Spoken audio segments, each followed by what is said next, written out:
Hello and welcome to Lightways at Life Astrologer with me, Anna Isabel. And today I welcome my guest, Alan Clay. Hello, Alan. Hi, thank you for having me. So lovely to be here. Well, you were giving a talk for the Astrological Lodge of London Mm, on Salacia. mm. And Salacia has the full attention of my imagination. So Oh. So I thought, why not invite Alan to come and talk with me about her? So, Yeah, what is Salacia from an astronomical perspective? Let's begin there. beautiful. Yes. So Salacia is a new dwarf planet, just like Pluto, just slightly further out from Pluto. So the next one out almost. So there's a couple of new ones, Ixion and Orcus, in Pluto's orbit. But then we've got Salacia. So that's what she is astronomically. Um, Astrologically, um, our higher love consciousness. Okay, Um, yeah. come back to the astronomy side. So, Okay. let's, what is her orbit? How long is her orbit? And where is she now? Just to help people orientate themselves. Well, very good questions. So Salacia, let me say, is around 8 degrees of Capricorn, I'm going to say, something like that. Let me. Oh, look, I'd have to check, but it's in the early Capricorns. Might be up to 10.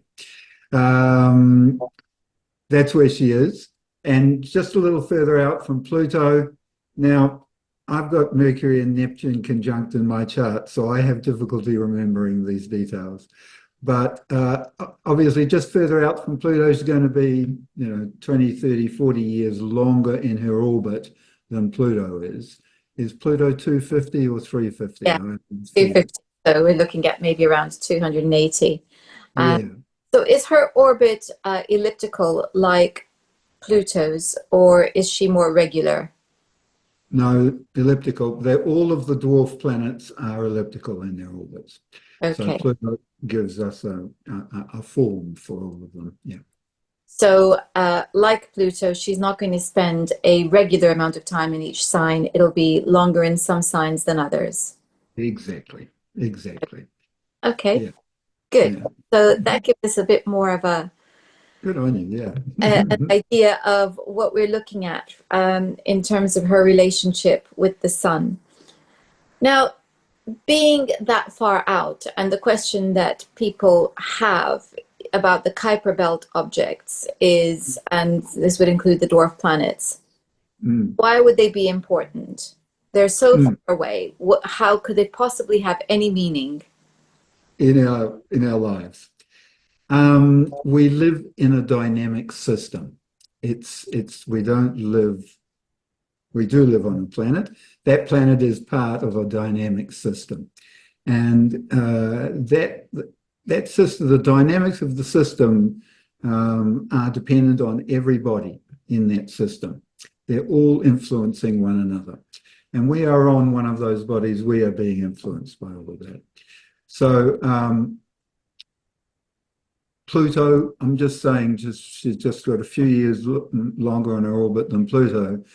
And, we know that Pluto, wow, I mean, does anyone argue that Pluto is insignificant and shouldn't be studied? I mean, so no, it's nothing like that. But we do have that. It's kind of a block because it's too much to think about. There's all these new ones, and well, can they all be meaningful? I mean, and if they are, how long it's going to take us to work out what the meaning is? But the reality is, it's kind of obvious what the meaning is, and it's obvious that they're all meaningful because just like with Pluto, when you look at it in the chart, you see, oh my God, look, events on the transits occur, and so they are meaningful. When what I like to say, They're aspects of consciousness, these new ones. So outside of Saturn, aspects of consciousness, Uranus, intuitive consciousness, Neptune, spiritual consciousness, Pluto, psychological consciousness, and Salacia, higher love consciousness. And these aspects of consciousness manifest differently in our lives depending on our current level of consciousness. So if we're unconscious of them, just like Pluto, if you're unconscious of Pluto, oh my God, it's going to push you around. But if you're, conscious of Pluto, it's an empowerment. It's, so it's the same with Salacia. When we're unconscious of Salacia, she's all about sexual experience at the unconscious level. She's all about contact. She's all about contact with. Are we jumping too fast into? Back a little bit, because Yeah. I think it would also be good, and it's exactly. I completely agree that nobody could argue about Pluto's influence, and so it's I think somewhat myopic to be thinking that distance matters. If we're going to argue about distance mattering, then we might as well start arguing about every planet, because they're not Yeah. right there. Yeah. So okay, so there's that. And I think there is something in what you said about the conscious versus unconscious experience of these energies. Mm. And it's making me think about shadow work and how we experience transits, the squares and the oppositions, particularly sometimes the conjunctions, being about experiences that push us to face our shadow. Mm. Mm. And that if we were more willing to cooperate with that process, Totally. Yeah. that it would take some of the edge off the experience. Totally. Absolutely right. No, that's what I'm always encouraging everyone. The more spiritual you can view any of these outer planets, the better the easier it is. It's just easier, and because you're conscious, you can work with the energy. Exactly right. Yeah, totally. So, who is Salacia? Can you give us the mythology behind Salacia? Because I think that's very helpful. It is totally. So Salacia was a sea nymph, and Neptune became enamored with her, and he proposed marriage to her. And she thought, oh no, not at all, and disappeared into the depths. And he couldn't find her anywhere. And he was just totally besotted with her and, beside himself. And so he sent his favorite dolphin as a messenger to negotiate with her. And, Dolphin convinced her, well, she was going to become a goddess, and she'd be the goddess of the sparkling surface waters and the sparkling mineral waters and the depths as well. So, it was quite a good deal. And and she thought, oh yes, that does sound quite good. So she went back and she married him. Of course, the myth goes on, and there was, Neptune wasn't faithful and so on. And so she was then able to bring sort of monsters from the deep and curse the other wives or mistresses with all sorts of things. So can I wrap that up and sort of say that at the top level, we've talked about the different levels. She talks about true love. So there's a lot of sort of story in there, which is all about relationship, basically. And at the top level, she's talking about true love. And the bottom level, she's talking about all that other love that's I think it's a very interesting story, because well, let's just say fidelity was never the strong point of any of the gods. So we can, Yeah. we can put that aside. But Neptune also we think about as being linked with idealism and Mm. and disillusion. Mm. And here she is having exactly that experience because she is sold a fairy tale Yes. about being a goddess, a queen, That's and it. allows herself to be seduced by the illusion That's it. You got and it. Yeah. experiences the disillusion. Yes. Yes. So I think that's quite important. And I don't know that we can separate her from Neptune in that sense, because Yeah. this is what Neptune brings. He brings, Yeah. the beautiful fantasy, and then he brings the reality, and the two do not match. Frequently. And I always say that I find the energy of Neptune to be extremely unforgiving. People Yeah. talk about Yeah. being unforgiving, but Yeah. Neptune I find to be actually more unforgiving because Yeah. our fantasies, our illusions are our hope. And when they're Yes. dashed, Yeah. that's Yeah. that's it. Um, Yes. what else is there? Life is Totally. over. So the level of pain Yeah. huge, and consequently, the level of forgiveness is small, and Mm. the desire for evening the score can be very. Right. Yes. Totally. So yes, and she is, let's say, not the only goddess to wreak her disapproval on her competition. Hera was famous for it, Yeah. and so Yeah. so was Aphrodite and everybody else. That Um, was that was kind of the role, wasn't it, that they they played. Yeah, no, totally. That's the beautiful thing about now with, a lot of the new planets are named after female gods, and so after goddesses, and so that's just brought a whole lot more female energy into that sort of patriarchal old chart. I think so that's a lot of resistance too that's going on in the sort of the community about these new ones is, we've got used to this patriarchal way of looking at it and it's all works so perfectly. that aside, I think if I'm what I'd like to do now is tease out a little bit of separation between her and Neptune, because Good.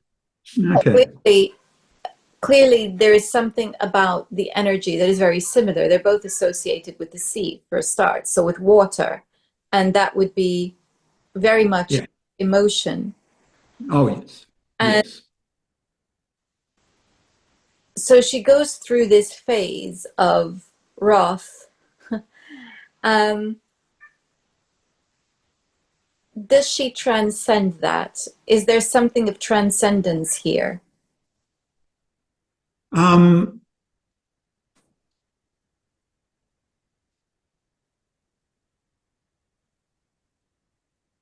I'm not sure that she transcends it in the myth.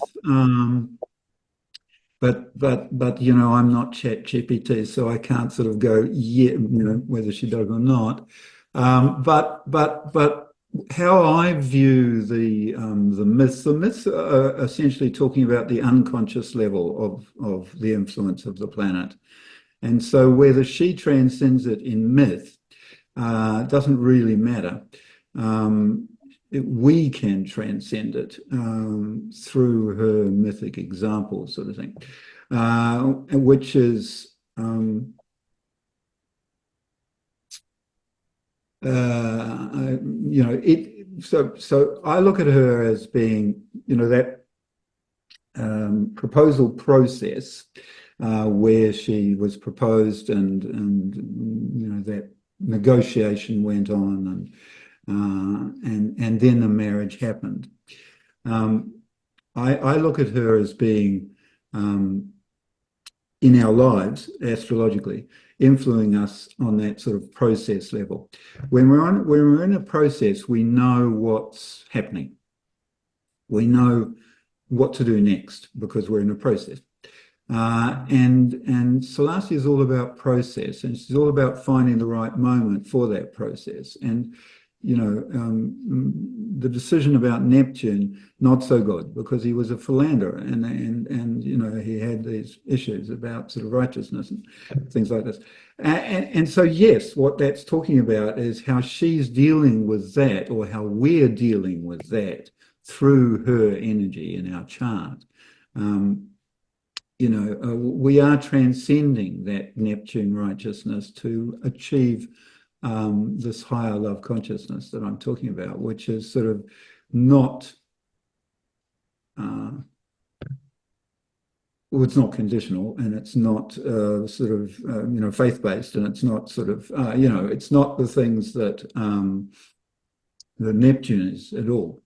And so, and she's a different planet. So whereas in myth, yes, they're intertwined, and that means, yes, astrologically, the energy's intertwined. She's not, yes, she's working with that dissolution and imaginative sort of creation. She's doing it, I look at it more on a psychic level. So she's doing it on a psychic level, where she's so in that I'm gonna jump to looking at her as a higher octave just quickly. So one way that we can look at these outer planets is to think of them as higher octaves of inner planets, something we know well, that we can sort of then think, well, at a more spiritual level, how might that be manifest? And Dane Raja points out that those outer octaves are acting on the inner octaves. It's not a sort of not an airy-fairy process. So what I suggest is that, and this is even more controversial, that Salacia is the higher octave of Venus and Mars combined. If we had a planet that was Venus and Mars combined, the higher octave of that would be Salacia.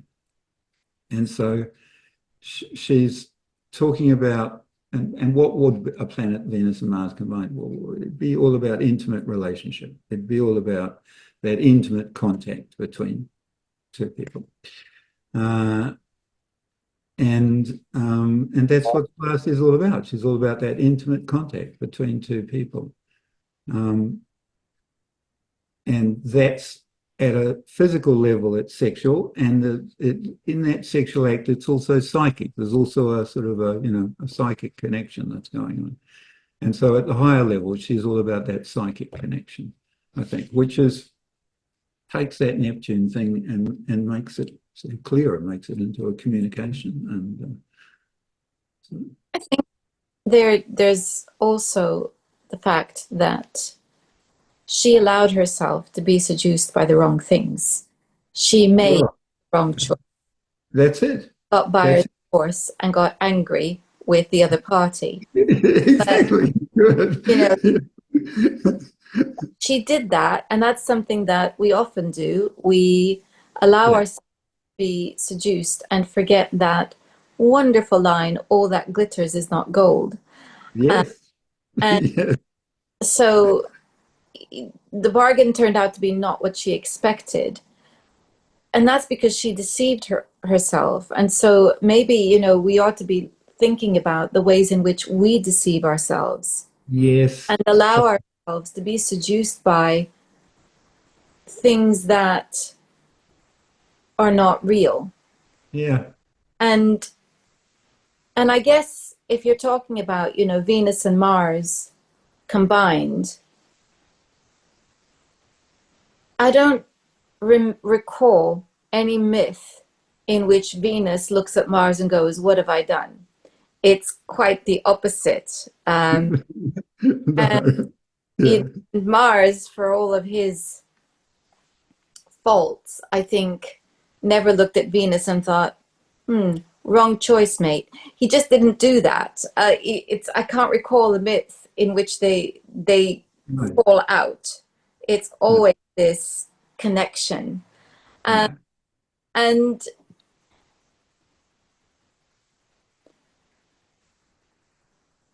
so I like that idea that you have brought in. So there's quite a lot here to work with. Have you been looking at her in people's charts and how she, in different signs, might show up for people? Um, Not so much signs. I look more at the houses with these outer planets because the signs, they take, whatever, 30, 40 years to go through a sign. Sedna can take thousands of years to go through signs. At the moment, she's whizzing along 55 years or something. But yeah, so I don't look at the signs so much, but I do look at the houses, very, important. Um, yeah, in terms of and obviously I do look at the signs of it too, but it's generational with the signs, and so the houses is where it really shows up in our personal lives. We see the energy manifest clearly. So Yeah. um, mm, So she's well into Capricorn now, not halfway. I don't think so. Yes, that's right. What do you feel that her sojourn in Capricorn is Good question. bringing collectively? Mm. Well, let's just have a quick think about that. So. Uh, I think actually let's just let me quickly check where she is in terms of because I think I may have put us wrong there. So Salacia, where are you, darling? Aries, 12 degrees actually Oh, so now. she's currently in Aries. Yeah, yeah. She's Okay. currently in Aries at 12 degrees. So Okay. Well, that's interesting, given that we've got Neptune uh, just at the start of it, yes. ingress into Aries. There's Chiron Yeah. in Aries, so there is quite a lot of Mm. emphasis on Aries. So, what do you feel that would mean for us collectively? Mm. I think we are coming into a new understanding of personal connection. Like you and I right now, for example. I mean, this is not something that could have happened. It's sort of just a few years ago. We've got a personal connection here, and and so I think we're coming to a new understanding of what that is through this time. The whole multiverse virtual reality sort of experience that we're going through, AI experience, that's going to change our view of the importance of connection. Um, and yeah, yeah. So I think that's probably this Aries time. It's always a time of testing, sort of pushing the boundaries and sort of yeah. So. But I think too, Aries is also about our personal energy and our personal power, Mm, yeah. and and how that can translate into when it's being denied, anger and conflict. So yes. And Yes, Per- yes, yes. Hating is a great way to connect. and People think, I mean, perhaps what she's pointing to is a time in which a lot of people are disillusioned with conflict as a means to resolve difference. So nice, as so, like that. Yes. so as much as we have a great deal of conflict going on in the world at the moment, Yeah, I I've love that. never known a time in which more people have failed to be seduced by the glory of it. Right, And right. I love historic it. Mm, populations are easily manipulated into conflict. mm. There's been a stubborn resistance to being seduced in Wow. this Oh, in yes. 2 years. Good So on you. Mm. I think perhaps this is what it is that she's saying, okay, do you really want to do this? Are you going to be seduced by promises of hope, glory, and you know playing out the hero liberator? And actually, what is the cost of this? And is it really a true? I think there's a lot of people that are. Mm. I don't think it's ever been more difficult for the authorities to manipulate the population into becoming warmongers. That's what I feel. Wow. Wow. I love it. I love it. You know, but yeah, no, I mean, we've also got Eris in Aries I and know. being, I was thinking about that too. yeah. So yeah, no, From the 20th century, she's been there. yes, she's actually moving this, appears to be moving the slowest of all of them at the moment. So yeah. And Mm. I think about that and I think they're all going, yeah, you really like this conflict stuff, do you? Do you? That's right. That's right. I Um, love it. Yeah. and I think Yeah. with Salacia being in there, I think there is that softening that's happening where people are going, do you know, not such a great idea. Yeah.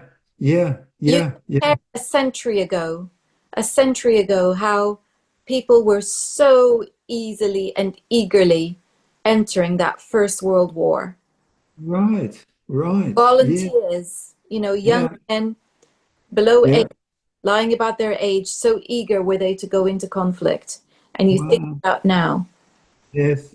Yes. Yes. Totally. for all the horror that we are witnessing, Yeah. Yeah. Yeah. Yeah. there seems to be a kernel of hope I because love that. people are Mm, not going, yeah, let's do it.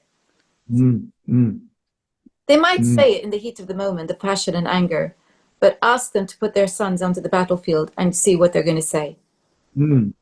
Totally. Totally. Totally. I think Vada is. Have you looked at Vada at all as a A planet? little bit. Yeah, because you with all your talk of hope and so on, I think you're a Vada person.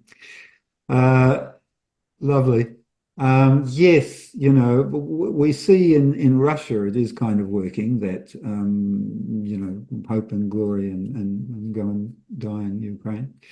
But that's because the culture doesn't allow the Salacia contact to occur, and so deliberately, to just Everything is going to play out in in those extremes when we're talking about what's conscious and what's unconscious. And again, it just depends. And I feel that there is a very strong resistance to this.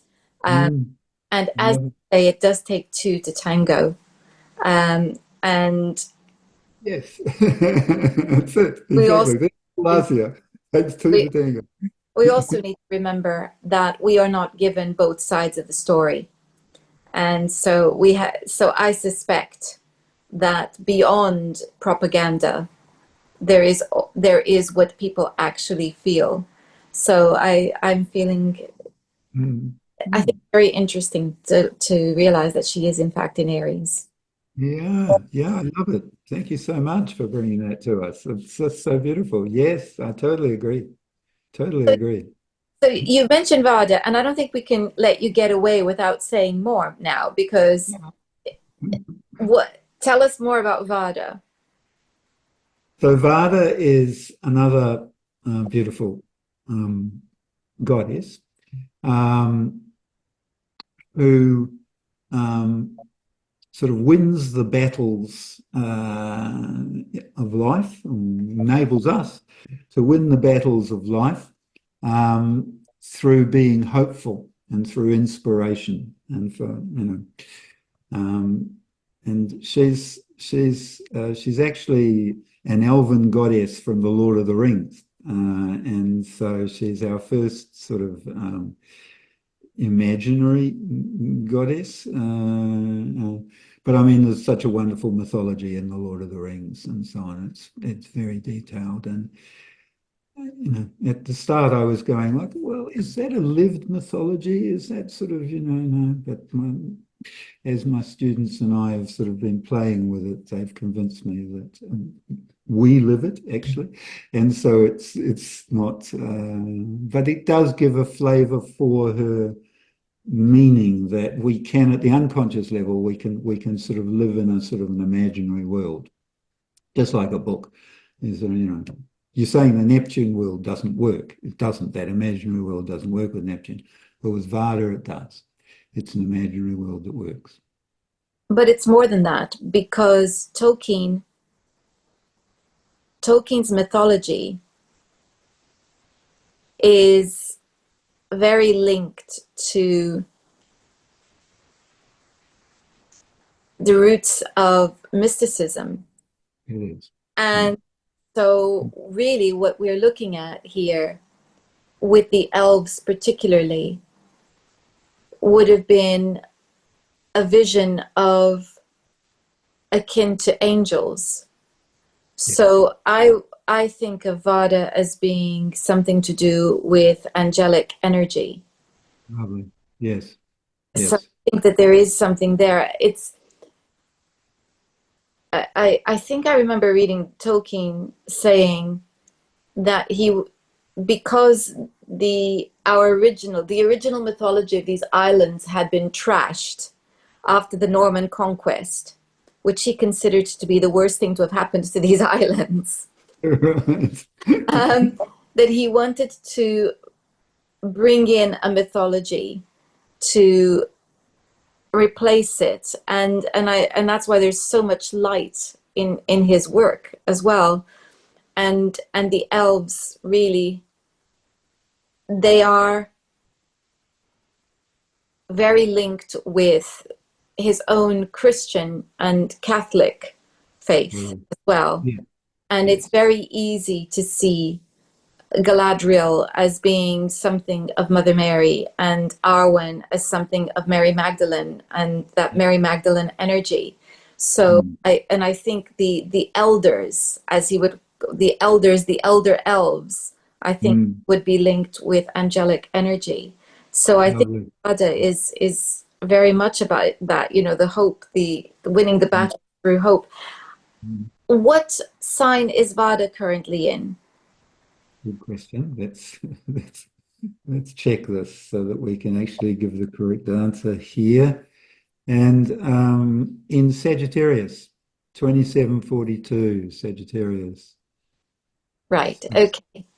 So currently in the sign. And can you give us an idea of how long it's in a sign, or it's an elliptical orbit again?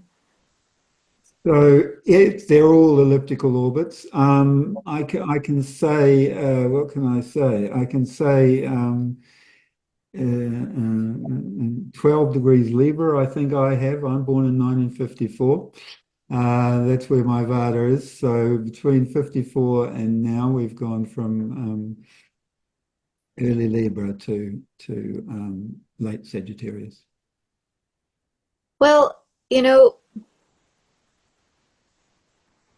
faith, meaning hope. I know with Neptune being in Pisces as well, there seems to have been an awakening of spirituality amongst many people. Yeah. and an interest in all things mystical and forgotten, and Mm. wondering whether Vada in Sagittarius, the what I consider to be the most hopeful and optimistic of signs. Totally, totally, totally. And she's hopeful, and so yes, it's a lovely transit. We're so blessed. We're so blessed. Yeah, totally, totally. And I think that, Sedna's just gone into Gemini last year, over the last few years. And that's also Sedna's spiritual destiny at the top level. And so that's also that, Neptune in Pisces, now Neptune's gone into Aries, Sedna's gone into Gemini, Uranus is there. And so I'm hoping for a consciousness explosion in these next months, as May next year is the exact conjunction of the Uranus-Sedna thing. So yeah, I think we're on a really spiritual, I've got Mercury conjunct Neptune in Libra, and someone pointed out, I look at everyone as being on a spiritual path. And I think they are. I'm sure they are. That's how it looks to me. But a lot of people don't think about it like that. But I think more and more people are. I think that's the reality of it. So, you know. Well, thank you so much, Alan, for bringing this into our awareness or strengthening our understanding of these new planets. I think that this is a very interesting time because throughout astrology's history, throughout our history, we've always had sometimes centuries to process new things. And now we have a great influx of Mm, awareness of mm, through dwarf planets.